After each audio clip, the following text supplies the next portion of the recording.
കിലോമീറ്ററുകളോളം നീളുന്ന ക്യൂ അവിടെ കാണാൻ കഴിയുന്നുണ്ടെന്നതാണ്, അവിടെയും ഉണ്ട് എന്നാണ്. ഇപ്പോൾ എന്താണ് അവിടെ കാണാൻ കഴിയുന്ന കാഴ്ച? ഇതുപോലെ ഇന്നലെ മുതലൊക്കെ വന്ന് കാത്തു നിൽക്കുന്ന ആളുകൾ അവിടെയും ഉണ്ടോ?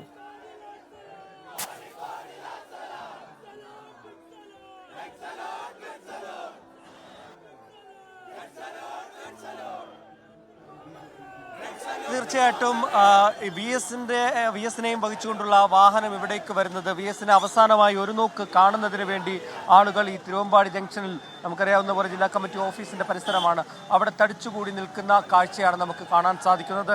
ഏകദേശം മണിക്കൂറുകളായി ഇവിടെ തടിച്ചുകൂടി നിന്ന് മുദ്രാവാക്യം വിളിക്കുകയാണ്. വെറുതെ നിൽക്കുകയല്ല, കണ്ണേ കേരളേ വി എസ് എ എന്നുള്ള ആ മുദ്രാവാക്യം വിളിച്ച് അവർ ഇവിടെ നിന്ന് നിൽക്കുകയാണ്. അവരുടെ ജനകീയ നേതാവിനെ ഒരു നോക്ക് കാണുന്നതിന് വേണ്ടി നിൽക്കുന്ന കാഴ്ച നമുക്ക് കാണാൻ സാധിക്കും.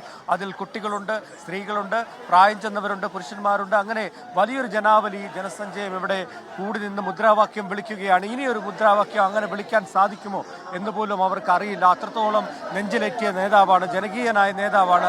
ആ ജനകീയ നേതാവിനെ അവസാനമായി ഒരു നോക്ക് കാണുന്നതിന് വേണ്ടി അവർ മുദ്രാവാക്യം വിളിച്ച് നിൽക്കുന്ന കാഴ്ചകളാണ് നമുക്ക് കാണാൻ സാധിക്കുന്നത്.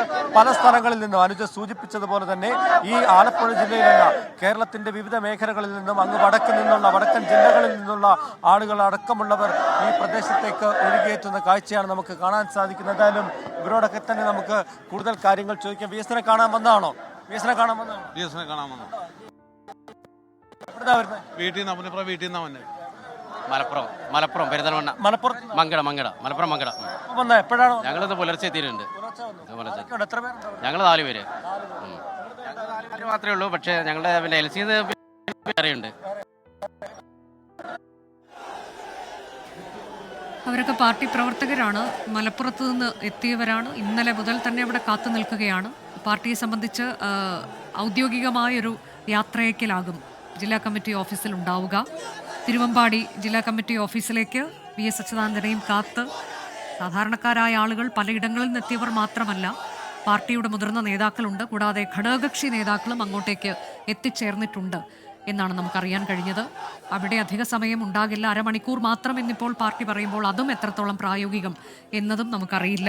റിക്രിയേഷൻ ഗ്രൗണ്ടിലാണ് കൂടുതൽ ആളുകൾക്ക് ഇരിക്കാൻ സൗകര്യമുള്ളത്. 3000 പേർക്കൊക്കെ അവിടെ ഇരിക്കാനുള്ള സൗകര്യമൊക്കെ ഒരുക്കിയിട്ടുണ്ട്. അതുകൊണ്ട് അങ്ങോട്ടേക്ക് വരണം, അങ്ങോട്ടേക്ക് മാറണമെന്ന് ആവർത്തിച്ച് നിർദ്ദേശം നൽകുന്നുണ്ട്. പക്ഷേ ഇവിടെ തന്നെ കാത്തു നിൽക്കുന്ന 1000കണക്കിന് പേരെ നമുക്കിവിടെയും കാണാൻ കഴിയുന്നുണ്ട്. വസതിയിൽ ഉള്ള പൊതുദർശനം തുടരുകയാണ്. അവർക്ക് എത്ര കണ്ടിട്ടും മതിയാകുന്നില്ല വി എസ് അച്യുതാനന്ദനെ. ഇനി കാണാൻ കഴിയില്ലല്ലോ എന്ന് പറഞ്ഞ് വിതുമ്പുന്ന ആളുകളെ നമ്മൾ കണ്ടതാണ്.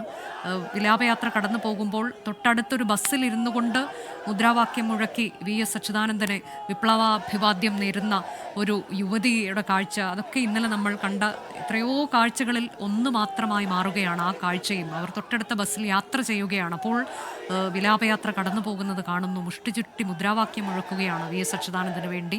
അങ്ങനെയൊക്കെയുള്ള സ്നേഹവായ്പ് വി എസ് അച്യുതാനന്ദന് മേൽ ചൊരിയുകയാണ്. പക്ഷേ ഇത്തവണ അദ്ദേഹം അതൊന്നും കാണുന്നില്ല എന്നതാണ്. എപ്പോഴും ഇത്തരം മുദ്രാവാക്യം വിളികൾക്ക് മുന്നിൽ അദ്ദേഹം ഒരു ചെറു പുഞ്ചിരി സമ്മാനിക്കാറുണ്ട്, തിരിച്ച് അദ്ദേഹം അഭിവാദ്യം ചെയ്യാറുണ്ട്. പക്ഷേ ഇത് അദ്ദേഹത്തിൻ്റെ അവസാന മടക്കമാണ്. അദ്ദേഹം ഈ കാഴ്ചകൾ കാണുന്നില്ല. എന്നാൽ ജനങ്ങൾ തങ്ങളുടെ ആദരവ് നൽകി തന്നെ തങ്ങളുടെ പ്രിയപ്പെട്ട നേതാവിനെ യാത്രയാക്കുകയാണ്.